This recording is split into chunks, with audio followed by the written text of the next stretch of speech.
to establish themselves in a pecking So the order. Golden State Warriors have gotten off to a good start. They have won 5 of their first 6 games with a record of 5-1 in the season. Washington's checked in for Charlotte. And that one Comes loss in for was Hayward. Here's because of that Washington. substitution cheese Rebounded by that I uploaded in one of my most recent videos, where I got subbed out at the end of the game and Wiggins outside. didn't play at all in the fourth quarter, and Pass to MP. for some reason we blew the lead. We were up 84 to 63 at the start of the fourth, at like it was a 21-point lead, and then all of a sudden the Oklahoma City Thunder just He came away with 14 somehow points in his came last back game. and won in overtime by 4 points. I was a little disappointed, but I didn't let the next game against the Thunder bring me down. I just had to play better and hopefully our team that didn't lose, and Green against Washington. as you watched in the last video, we did not, and that's a good thing. Outside, Green. So There's 5 on the clock. the next 4 games I'm gonna show you is Sit down from the road to me becoming a starter, which will be at the final after the final game of the video. in the quarter. And This one, they hit the road to my surprise, I honestly didn't think that I would become a starter this fast. Like playing behind Steph Curry as a point guard. Normally, I wouldn't be able to get the starting position unless he's injured. But you know, in NBA 2K, like when your star player gets injured at your position, for some reason, the player that starts is a player that is a lower overall rating than you are, and they immediately, it's like 2K immediately assumes that you are the lower overall rating when in fact that they are. I mean, it really depends on the player, but like when you're playing a MyPlayer or MyCareer game back in the old NBA 2K games, you really have to earn your minutes, and it's really a thing for every team, like every player. And so what logic NBA 2K team wants to do is that despite you being a higher overall level, you really have to make sure you earn your minutes, because overall level doesn't really matter, as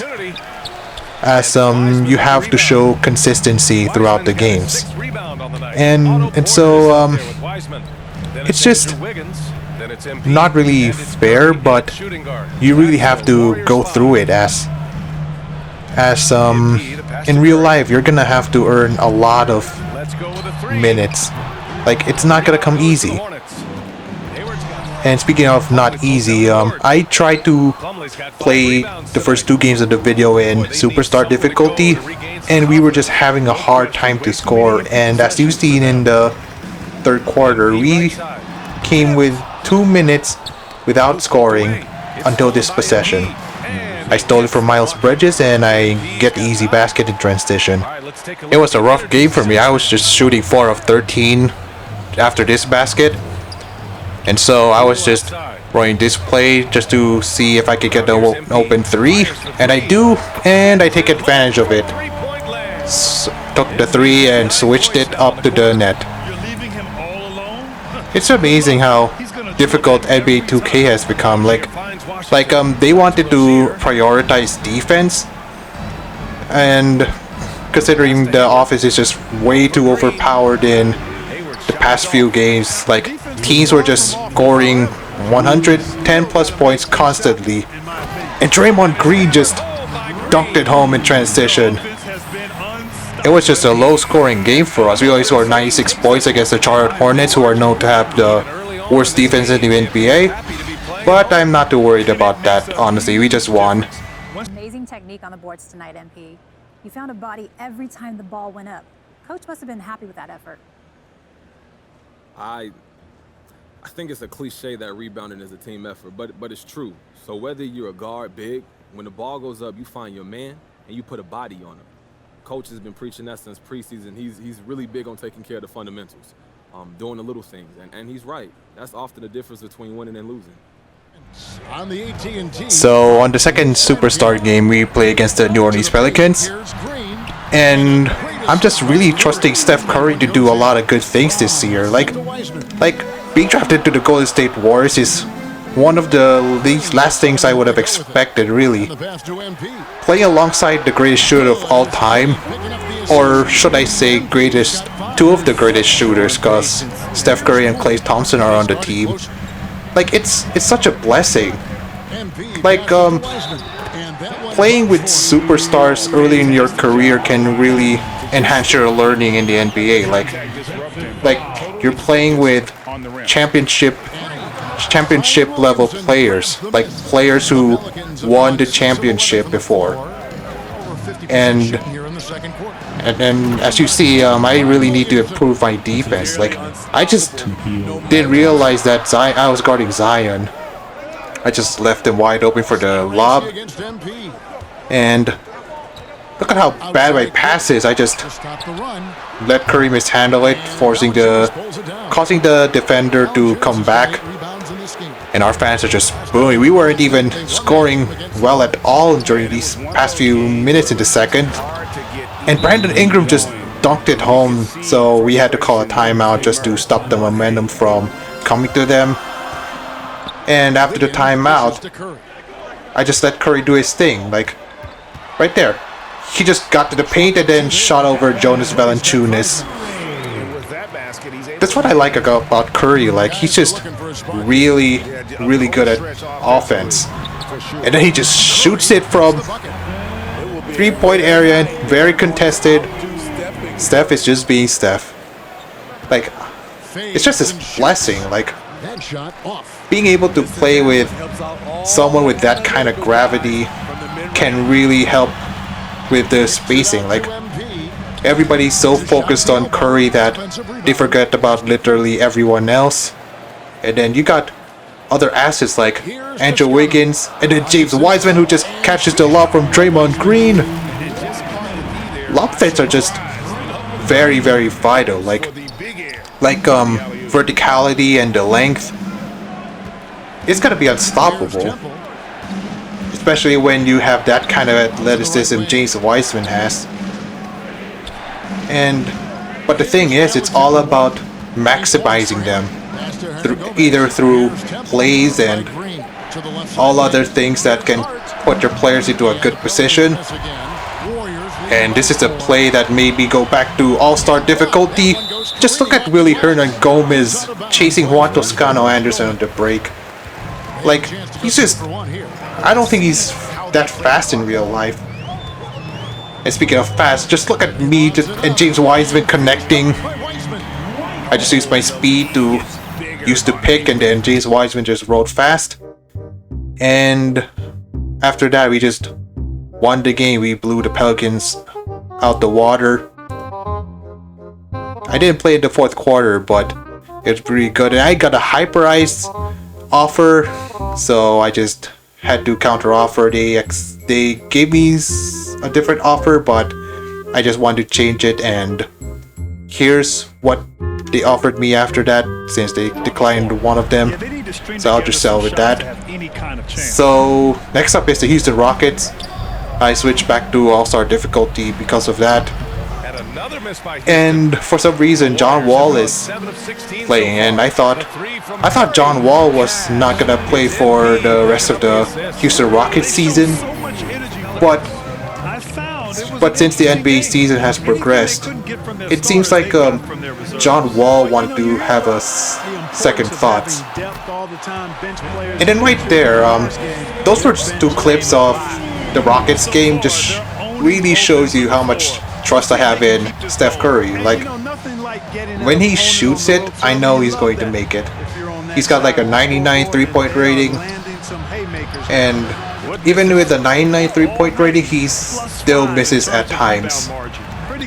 Like, look at that. He's gonna miss that, but that's his shot. I'm not mad at him for taking that, unless he takes one of those unnecessary threes from near half court, fading away. That's one of those shots that you're not going to want to take if you're anybody else besides Steph or maybe Damian Lillard. Because these two players are just so skilled. Poole for three. And it's like, And it's Martin with the rebound. and look at that. That was just a bad shot by Jordan Poole because there was so much time remaining, and it leads to a transition 3 to end the first quarter. And it's Poole in at the That was shooting not guard. how we wanted it to end, but Warriors 5. we just wanted to keep the game going. Look at JDA just dunking it over one of the Rockets players. Gotta fight harder to get over those screens. So anyway, Screen. I mean, that's a good, strong taking pick shots he like lays that can really be deflating when you miss it, because It's MP. Pick because up the it's assist. really one of the hardest shots in basketball. 16. And so What, they've rebounded the ball. all you have to do is just be really patient. As I get the mismatch on Daniel Theis, I just asked for an isolation. I couldn't get by him, so I had to kid it back out to JTA.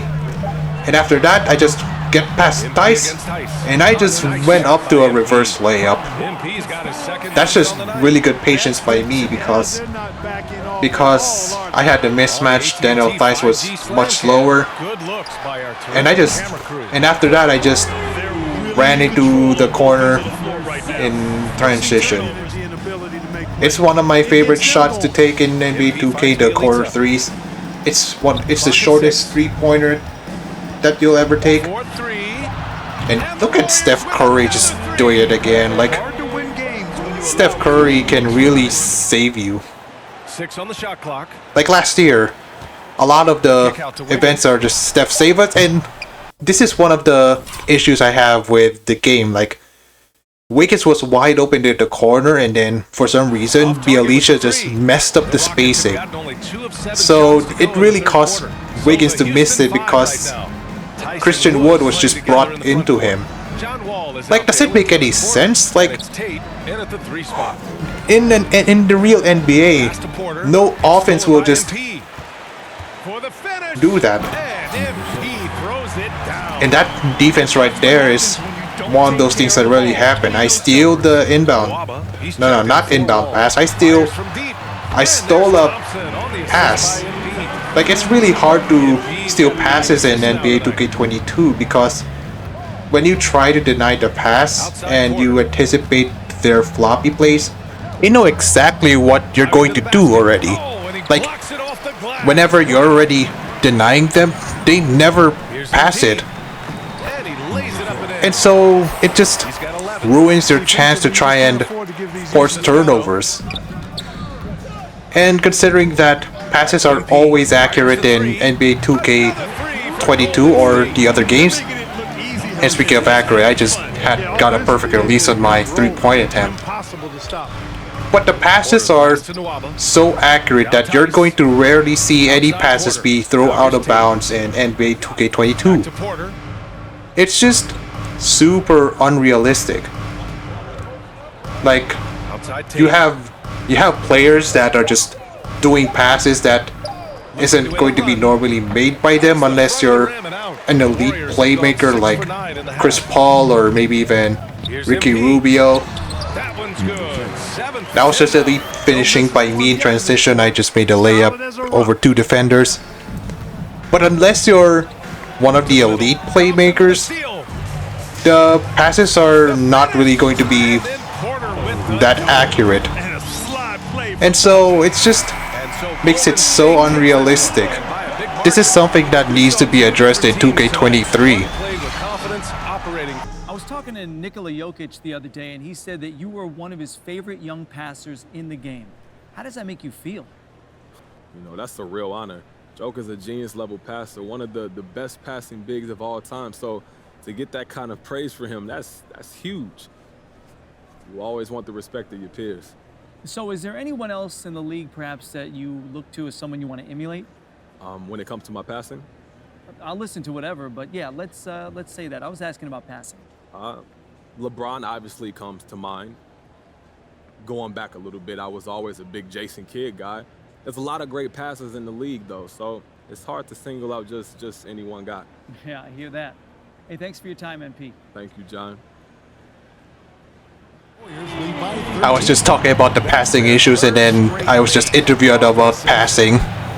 So anyway, in that Hawks game, I was just tasked to guard Trae Young. I really tried to harass him on the defensive end because he's just really quicky, and then he's just so skilled offensively. And that first possession, I would say, is a success because I didn't let Trae Young get a shot off.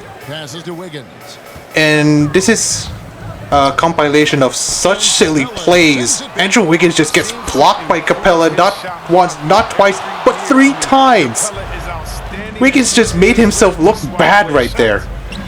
And then on the other end, John Collins almost made himself look bad, and then that alley-oop dunk just somehow went in. And that directly led to us not scoring the rest of the way until the end of the first, where Wiseman is about to go post up. Another block by Clint Capella, but Wiseman with the offensive rebound. I was really thinking we were going to get screwed, but Wiseman just really did a good job of not giving up on the play right there. And Wiseman just... those are 2 good plays by Wiseman in a row. Like, that offensive rebound and then he's running to break. You really gotta appreciate your big man running to break because you barely see a center or power forward run to break. Not unless you're guys like Blake Griffin or maybe even Dwight Howard. And so it just really is very useful when you have centers that can run the break. And let me go back to the defense. I just guarded Lou Williams. I almost poked it away from him. Could have been a turnover, but we're gonna force the miss anyway. Cam Reddish for 3. Good defensive possession right there. And another big man running to break. Look at Draymond Green. Draymond Green and James Wiseman should be named the Runout Brothers. They always love running the break. Draymond Green just is one of the guys that love to push the pace. He can pass, he can handle the ball, and he can just look for the open man. He can make you look good. He's always willing to find you in positions that can help you succeed.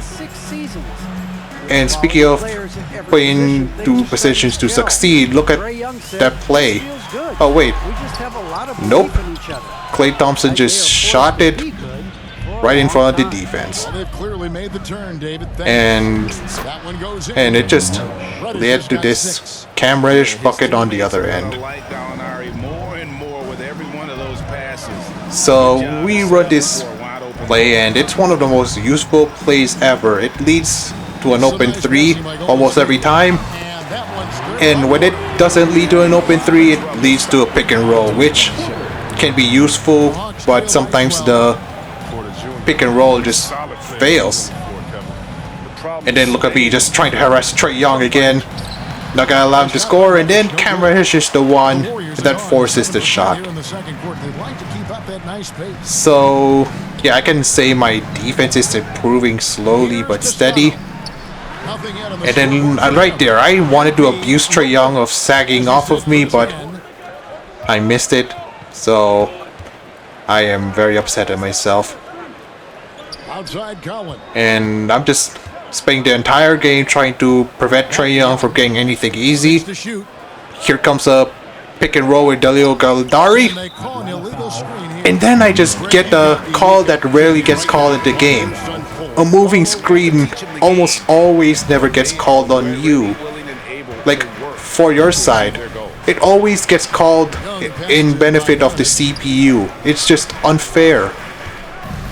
And so when I got that call, I was just so relieved because, like, the amount of screens that I have to endure is just ridiculous. And that's just another good defensive possession on Trae Young, forcing him right into the help defense. So I wanted to attack Trae Young, but John Collins comes to help. It's Curry outside. They get the rebound. He leads it with the bucket. This is actually good play calling right there because it forced Trae Young to Nemanja Bjelica, and it cost the offensive rebound. And this is one of those bad possessions for me on defense. Like, I just let Trae Young get right to the basket. Even though I'm improving slowly on that end, I still got a lot of work to do there because I want to be consistent. And look, I just exposed Trae Young's bad defense, forcing Kevin Huerter to jump on my pump fake, leading to Steph Curry going to the rim. That was just good offense right there, like knowing who the good or bad defenders are. And Trae Young is one of the worst defenders. He forces that shot. And so Trae Young just needs to improve his shot selection. He really tries to play like Steph Curry too much, shooting from the logo, but it just really hurts his efficiency. And if the Hawks want to play a lot better than they are, then he should try and lessen them. John Collins missed that alley-oop layup. We go the other way. It's going to be a double screen for Steph Curry. It's very effective. And that shot that he took is one of the examples I just said a while ago about the unnecessary shots. He just took a three all the way from the logo and then it just missed.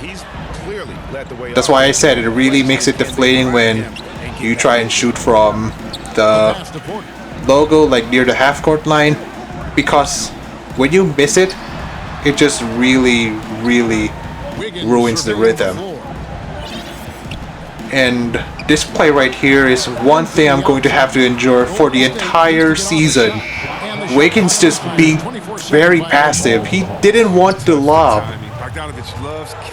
And here, I'm gonna run another pick and roll with Wiggins. Hopefully he can be open for the lob. And then I just throw it way too high. Wow, I think I really need to up my passing rating for this one. And then they scored the other, and I thought we were going to get screwed when I don't play in the fourth quarter, and then we win. That was a good win for us. And this is gonna be the last game for me before I become a starter, and which is gonna be very good for me going forward. I got a Gatorade endorsement at the end, so I'm gonna, just like the Hyper Ice endorsement, I'm going to counter offer it, give myself only one incentive, and then once I made my decision, they eventually accepted it. So my road to becoming a starter has become complete. And the next game, I'm going to become a starter. Yo, lotto picks in the draft aren't supposed to be nervous, bro. All right, you are built different. You're born for this, You trying to jinx him, Ricky? Yeah, man, be quiet. Whoa, come on, y'all. We all know that MP is a lotto pick, all right? Why we acting like he isn't and doing this whole not having fun thing?